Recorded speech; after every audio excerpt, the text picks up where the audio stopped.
It's cool seeing wrestlers in movies, but it's even better when they reference their wrestling background. Before he was in big, blockbuster movies, John Cena was in the Fred movies, where he played the father of the title character. The movies, based on a series of YouTube videos, follow a kid named Fred. In the second film, Fred starts believing that he's being haunted. Luckily, Fred has his imaginary father to help him out, who of course is John Cena. Cena gives his son a pep talk, and before he leaves, he says, Wait, Dad!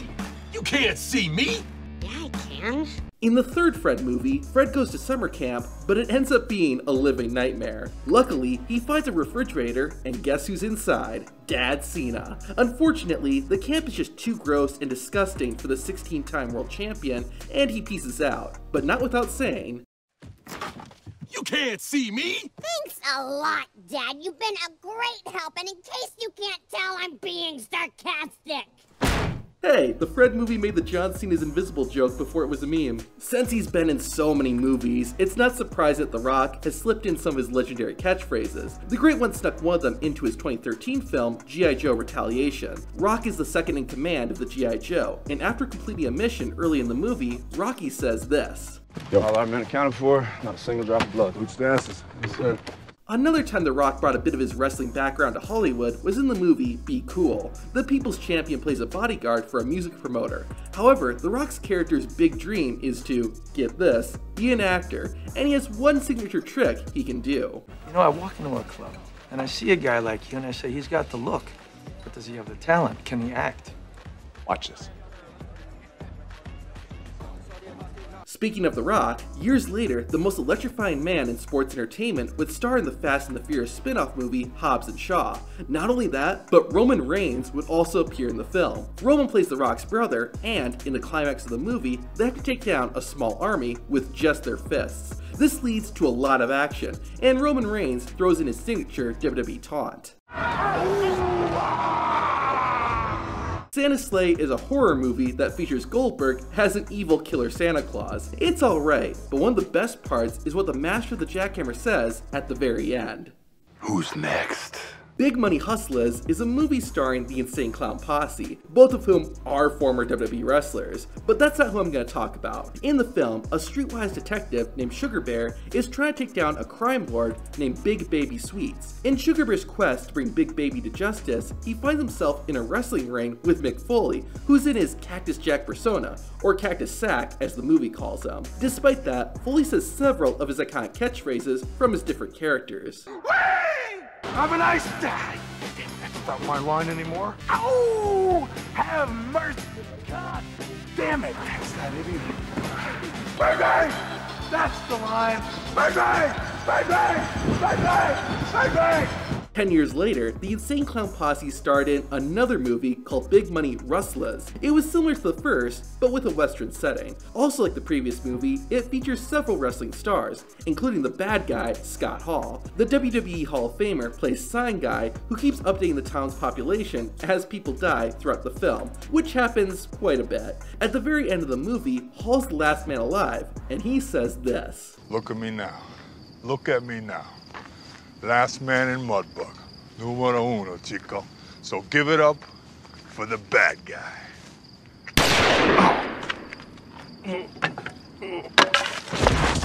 During the height of his NWO era, Hollywood Hulk Hogan made a brief but pretty cool cameo in the movie Muppets from Space. In the film, Gonzo finds out that he's actually an alien. He hopes to make contact with his own kind and is tricked into being taken to a secret government facility. As it turns out, Hulk Hogan is working with these guys, and the first thing he says is, This is for all my NWOites out there.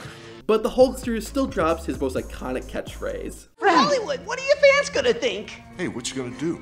I'm a bad guy now. Before he was beating up people as the anti-hero Peacemaker, or driving cars in Fast and Furious, John Cena was appearing as Fred's dad in the Fred trilogy of movies. Even if you don't like Fred, you can appreciate this scene. In the second movie, Fred falls out of his house while spying on his neighbors. Fred's father, John Cena, then says he needs Fred's help, and the two rush out into a WWE arena for a tag team match.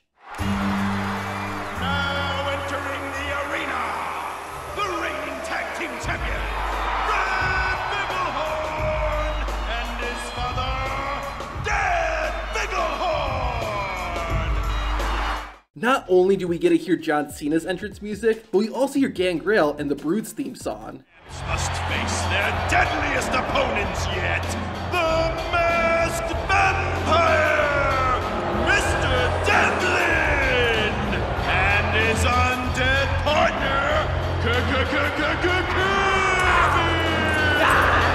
It's crazy how WWE vampires went from looking like this to looking like that. Remember Hardcore Holly? He had a theme song that sounded like this. Hardcore and badass set to go at it. In the movie Dodgeball, the main characters are about to play a game of, well, dodgeball. Then, here's what happens when they see their opponents. Who's the other team? I have it right here, just a sec. We're playing Boy Scouts. Not quite.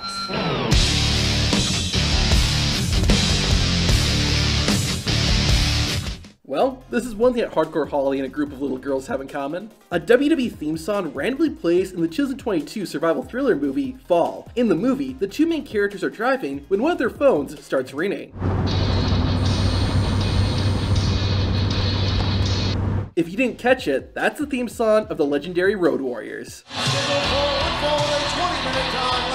Going from live action to animated, the movie Rumble features two WWE theme songs, and they both belong to tag teams. The first happens during a training montage with the hero of the film, Rayburn. He's fighting a giant dragon monster who wears a luchador mask. Naturally, this is the song that plays.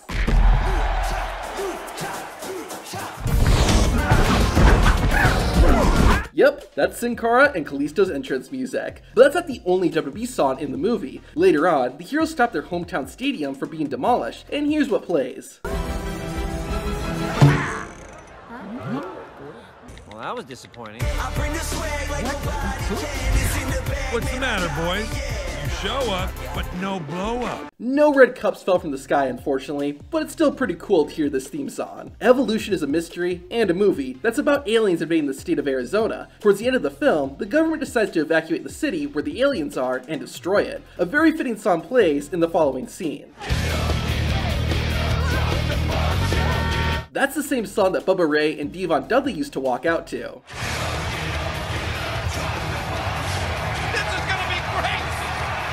The Netflix movie The Main Event features a number of real WWE wrestlers, so it's not surprising that there are a few WWE theme songs in it too. The movie is about a kid named Leo who participates in a competition to become the next NXT wrestler. The host of the competition is The Miz, who enters to his signature music.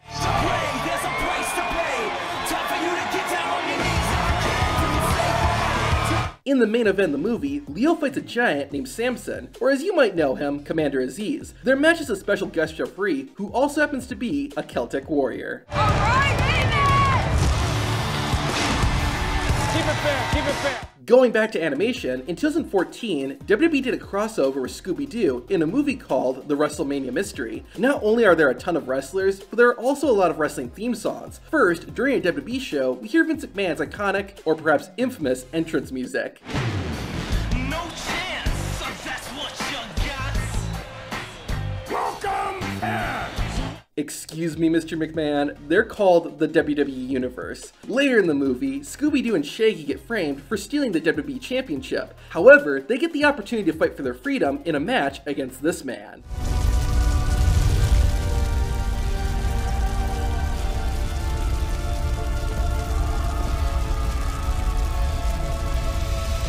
Luckily, Scoob and Shaggy have AJ Lee to teach them how to wrestle. The three embark on a training montage, and we get to hear AJ's theme song. Let's light it up. Let's light it up. Let's light it up. However, the best use of a WWE theme song happens later in the movie, so the gang start looking for clues on who framed Scooby and Shaggy. They get chased by a bunch of boulders and are about to be killed. Then...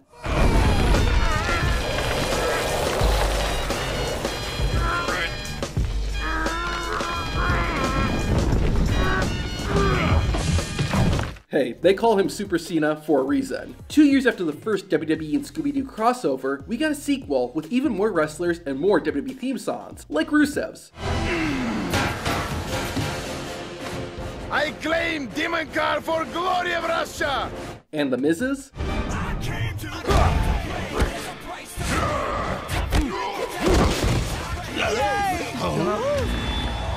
However, the best scene with a WWE theme song goes to The Undertaker.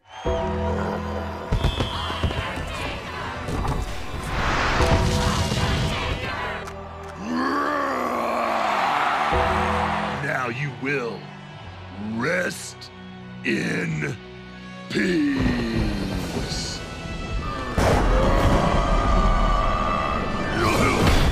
Vintage Undertaker. I'm the guy who's here for the money. I didn't know this movie was about Brock Lesnar.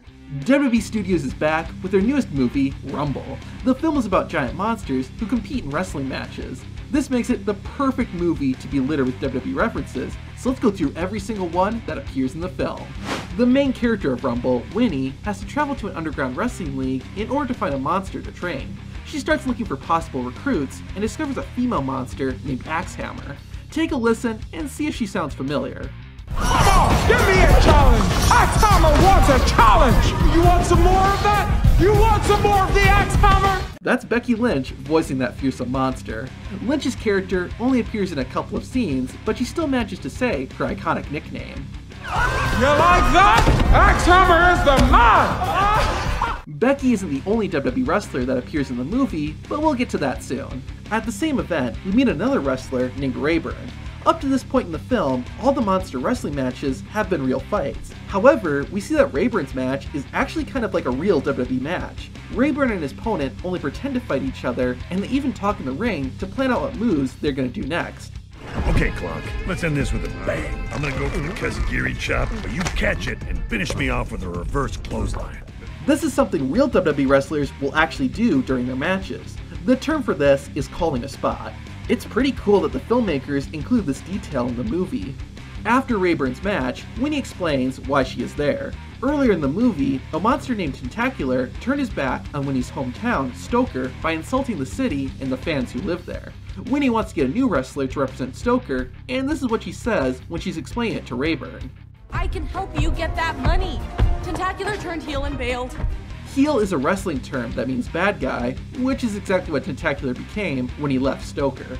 On the topic of Winnie, there's a WWE reference hidden in her room. We see on the door that she has a sticker of the classic gold and black NXT logo.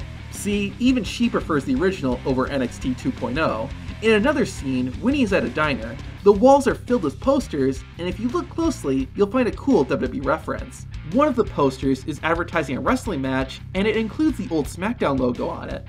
What's cool is that the match takes place on a Friday, the same day SmackDown airs in real life. Anyways, Rayburn and Winnie have their first match together, and their opponent is someone you likely know pretty well.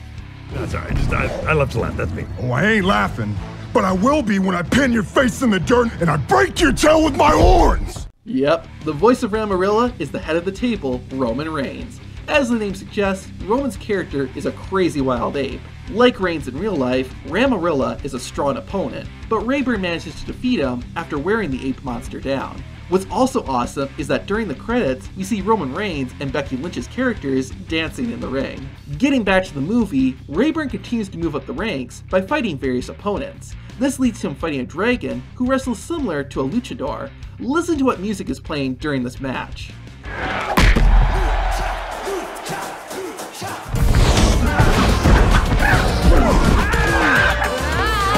Ironically, that's the same music that Kalisto and Sin Cara used when they were the Lucha Dragons. It's pretty cool that they include this song in the film. Also, hi NXT logo.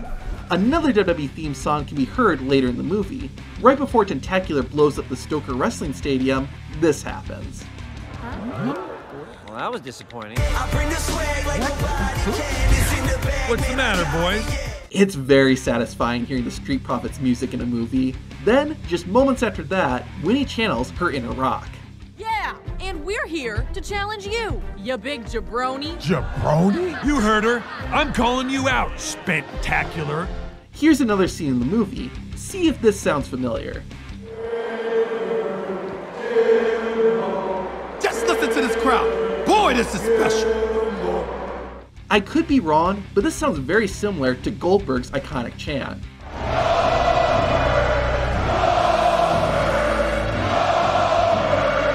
Also, in that same scene, we see a wrestler named King George. Perhaps it's not intentional, but considering King George is literally a British bulldog, I feel like this character was inspired by WWE Hall of Famer Davey Boy Smith, aka the British Bulldog. So Big Show now has his own Netflix series called The Big Show Show. Of course, being a show based on a wrestler, there's a decent amount of WWE references and Easter eggs hidden throughout the episodes. If you're a fan of the Ruthless Aggression era, you'll appreciate this one. In episode 5, The Big Process, Big Show's oldest daughter, Lola, goes on a date with a guy named Greg Turbo. To try and intimidate his daughter's boyfriend, Big Show introduces himself while wearing the undisputed WWE Championship. It was really cool that they used a belt that hasn't been seen in over a decade, and was made even more awesome considering Big Show did actually win that title in real life. The belt also appears in the next episode, The Big Party. Big Show and his wife are packing up to go on a WWE cruise. I'm sure no other wrestler's ever done something like that. Anyways, Show's wife Cassie chastises her husband for his large amount of luggage, and the Big Show agrees to leave the championship behind. He also throws the belt over his shoulder at the end of the episode, which gave me flashbacks to 2002. This next one has a handful of wrestling references all in one scene. In the episode The Big Surprise, Big Show wrestles at a local gym to help raise money for charity. In the background, you can see someone in the audience wearing an NWO shirt, which is sweet. Maybe too sweet? Additionally, we see two people in the background wearing Royal Rumble and WrestleMania shirts. In fact, the one in the Rumble tee runs out of the building when it's his turn to wrestle Big Show. Lastly, we also see someone in the crowd sporting a Rey Mysterio mask. JJ, Big Show's youngest daughter, has a nice little collection of WWE references in her room. We see she not only has an action figure of her dad, but Becky Lynch too.